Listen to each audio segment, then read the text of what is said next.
अस्सलामुअलैकुम फ्रेंड्स। ये कितना प्यारा फ्लावर अपने आप से ही उगा है। ये किसी अच्छे पॉट के इंतज़ार में नहीं रहता है। जहाँ भी इसे जगह मिलती है सीड गिरते हैं और अपने आप से उग जाते हैं। ये कॉक्सकॉम भी और वो परचुलका पर्सलेन भी। तो देखिए फ्रेंड्स, आज हम जो बात करेंगे आप लोगों से, तो वो हमारी जो सब्जियाँ हमने लगाई हैं ये बोरों में, बोरियों में, ग्रो बैग में, वेस्ट चीज़ों में, उनके बारे में बात करेंगे। जो बरसात वाली सब्जियां हैं वो किस हाल में हैं, कैसी चल रही हैं और अब हमें क्या करना चाहिए। तो 20 जुलाई को हमने लगाया था, सीड लगाए थे हमने, तो उनका ये रिज़ल्ट है, अपडेट है। देखिए कितनी अच्छी ग्रोथ है इनकी और कोई केमिकल का यूज भी हमने नहीं किया है और ना ही हम करते हैं। सब्जियों में वही हम गोबर की खाद या बकरी की मेंगनी वही डालते हैं। तो बहुत अच्छी ग्रोथ है और ये है स्नेक गॉड, जिसे हमारी तरफ लाचीचड़ा कहते हैं और कहीं से चिचिंडा भी कहते हैं। बहुत अच्छी लंबी लंबी ब्रांचें हो गई हैं और टिप से हमने पिंच कर दिया था तो कई ब्रांचें निकल के आई हैं और हमने कोई इसको चढ़ने वाला सपोर्ट भी नहीं दिया था और अपने आप से ही ये पकड़ के रेलिंग जो दीवार है उस पर चल रही हैं और फैल रही हैं। तो बहुत अच्छा लगा मुझे देख के। और अभी आज कितनी तारीख है, 20 जुलाई को हमने लगाया था, तो 20 तारीख को, 20 अगस्त को ये होंगी 1 महीने की और माशाल्लाह ग्रोथ बहुत अच्छी है। तो यही होता है ऑर्गेनिक चीज़ों का कमाल। देखिए पत्ती कितनी अच्छी, हेल्दी और ग्रीन है। नीचे की पत्तियां हमें हटा देनी होती हैं, नहीं तो इनमें फंगस लगने का डर होता है। तो जो नीचे मिट्टी में टच होने लगती हैं पत्तियां, तो उनसे ख़तरा होता है, उन्हें हटा देना चाहिए, नहीं तो हमारी बेल मर भी सकती है, मिट्टी लगती रहती है बारिश की वजह से। तो हमने हटा दिया है सारी। इसमें 4 सीड हमने लगाए थे, तो 4 छोटे छोटे प्लांट थे, तो एक ज़्यादा बारिश से मर गया था। तो इसीलिए हमें सीड ज़्यादा मात्रा में लगानी चाहिए और जब अच्छे से प्लांट ग्रो होने लगे तो जो हेल्दी हों उन्हें ही रखें, बाकी अगली दूसरी जगह शिफ्ट कर दें। और देखिए मिट्टी एकदम वेल ड्रेन और भुरभुरी है।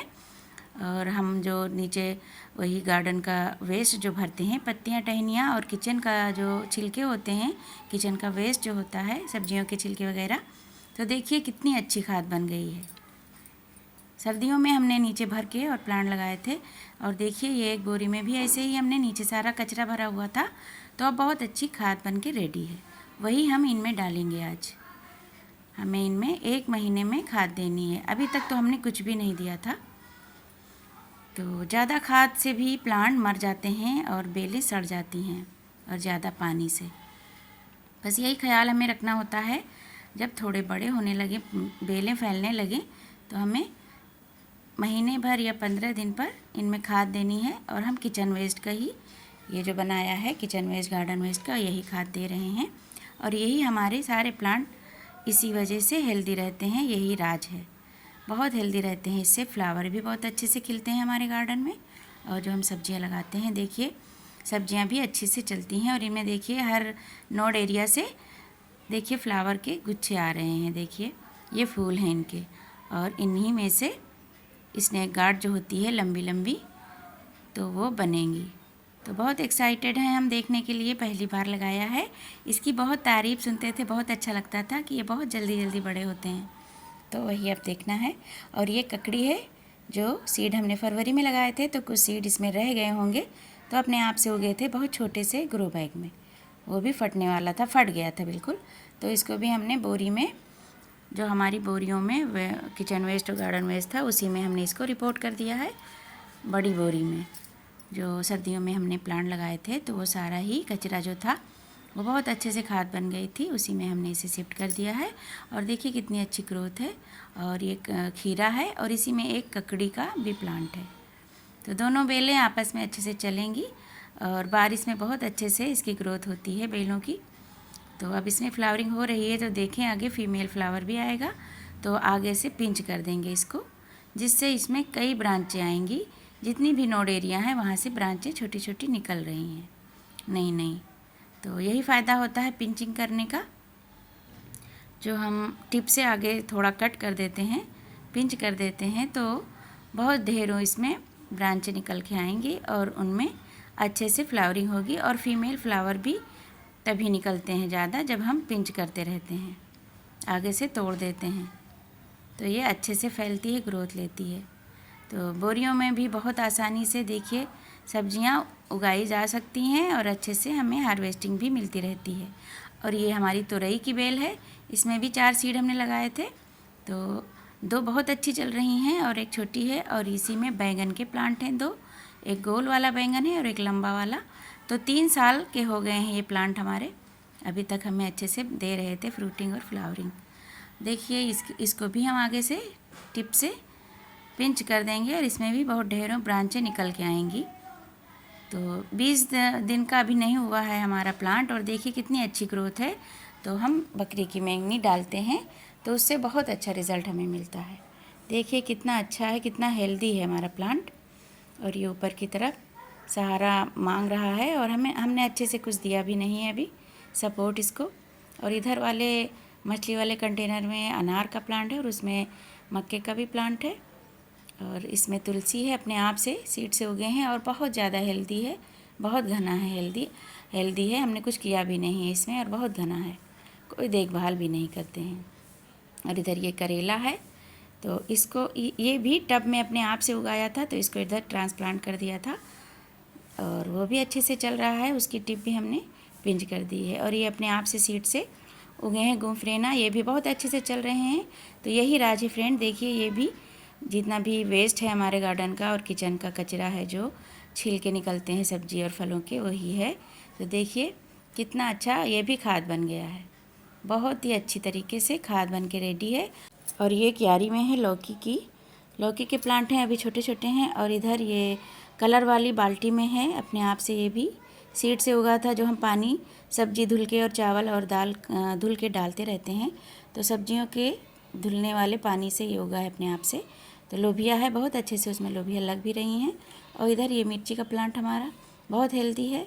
और इधर ये करेला का है, करेला भी चढ़ रहा है अभी और इसको भी पिंच कर दिया है और फ्लावरिंग भी आने लगी है। अभी फीमेल फ्लावर नहीं है, तो जितना ही हम आगे से पिंच करेंगे तो उतने ज़्यादा ही क्वांटिटी में इस पर फीमेल फ्लावर आते हैं, करेले छोटे छोटे लगने शुरू हो जाते हैं। और ये ग्रो बैग है, ये बोरी है आटे चावल की, जो वेस्ट हमारे यहाँ इधर उधर पड़ी रहती है हम लोगों के पास, तो उसका यूज करके भी सब्जियाँ हम लगा सकते हैं, हम लगाते ही रहते हैं। तो इसको भी पिंच करते रहते हैं। और ये सारे मिर्च हैं, देखिए कितना छोटा से ये मिर्च का प्लांट है और फ्लावरिंग हो रही है, मिर्च इस पे आ रही हैं। तो सीड से सारे ही बहुत ढेरों उगे थे। और ये भी मिर्च का प्लांट है। और इधर गोल वाली मिर्च है, छोटे छोटे प्लांट पे मिर्च लगी हुई हैं। जब गोल गोल ये लगती हैं बहुत अच्छी लगती हैं और फिर बाद में ये रेड हो जाती हैं, तो प्लांट पे लगी हुई बहुत अच्छी लगती हैं। ढेरों प्लांट इसके हैं। तो मिर्च टमाटर तो अपने आप से निकलते ही रहते हैं क्यारी में, वही जो हम पानी डालते रहते हैं। देखिए कितना छोटा सा प्लांट है और इस पर मिर्ची भी लगी है छोटी और फ्लावरिंग भी हो रही है। और गोल वाली मिर्ची है, बहुत ज़्यादा ढेरों लगती रहती हैं। और इसको सेपरेट करके अगर हम अलग लगा लेंगे तो और अच्छे हेल्दी हो जाएंगे प्लांट। ये लौकी के सीड से हमने लगाया है, देखिए छोटे से ग्रो बैग में। ये भी अब ट्रांसप्लांट करने वाले हो गए हैं और कोई स्प्रे वगैरह भी हमने नहीं किया है। तो और ये देखिए ये तुरई है, जो अपने आप से ये भी उगी है। पिछले साल लगाया था, सीड रह गया होगा, तो अपने आप से उगा है। और ऊपर की तरफ अपने आप से ही, हमने कोई सपोर्ट भी नहीं दिया था, अपने आप से ऊपर चला गया है, बहुत ऊपर, वहाँ ऊपर से चारों तरफ फैल रहा है। तो ये जब फैलता है तो ये मधुमालती की खूबसूरती ख़राब कर देता है, चारों तरफ से फैलता रहता है और उसको बंद कर देता है। और बहुत अच्छे से पिछली साल इस पर तुरई लगी हुई थी गुच्छों में, तो जाके ये अपने आप से ही चढ़ता चला गया है। ये देखिए ये इधर से ऊपर गया है और यहाँ ये उगा है अपने आप से मनी प्लांट के बीच में। और जहाँ जहाँ भी नोड एरिया है, पत्तियाँ जहाँ निकलती हैं, तो हर जगह से रूट निकली है, जड़ें निकली हैं और बड़ी बड़ी सी जड़ें हैं, बहुत ही अच्छे से मजबूती से पकड़े हुए हैं जहाँ जहाँ भी नोड एरिया है। बहुत दूर तक इसकी स्टेम गई है नीचे, पता नहीं कहाँ से निकल के और कहाँ चढ़ गया है ये अपने आप से। तो देखते हैं फिर कैसी फ्रूटिंग इसमें होती है। पिछले साल बहुत अच्छी हुई थी, गुच्छों वाली तुरई है ये। तो अब ये मधुमालती हमारा ख़राब करने वाला है, खूबसूरती इसकी कम करने वाला है। तो जितनी भी सब्जियां हमने लगाई थी सारी ही बहुत अच्छे से ग्रो हुई हैं और सबकी जर्मिनेशन अच्छी हुई है, लेकिन बस वही टिंडा हमारा नहीं उगा है, तो उसको मन कर रहा था फिर से उगाएं हम। और यही सब काम हमें अपने सब्जियों वाले प्लांट में करना है। देखभाल करनी है और उस पे नीम ऑयल का स्प्रे भी करना है। तो हमने अभी नहीं किया है, किसी टाइम करना है, वो भी बहुत ज़रूरी है। तो ऑर्गेनिक तरीके से ही हम सब्जियां उगाते हैं और फूल भी, फूलों वाले पौधे में भी ऑर्गेनिक चीज़ें ही डालते हैं। जब ज़्यादा कोई दिक्कत आ जाती है तो फूलों वाले में केमिकल तो यूज़ कर सकते हैं, हम कर लेते हैं कभी कभी, और सब्जियों में तो कभी नहीं डालते हैं, क्योंकि जब घर में उगाते हैं तो फिर हमें ऑर्गेनिक तरीके से ही उगानी चाहिए। तो फ्रेंड्स, कैसी लगी हमारी वीडियो कमेंट में ज़रूर बताना, और फिर मिलते हैं कोई नई टॉपिक के साथ किसी नई वीडियो में। Thanks for watching. अल्लाह हाफिज़।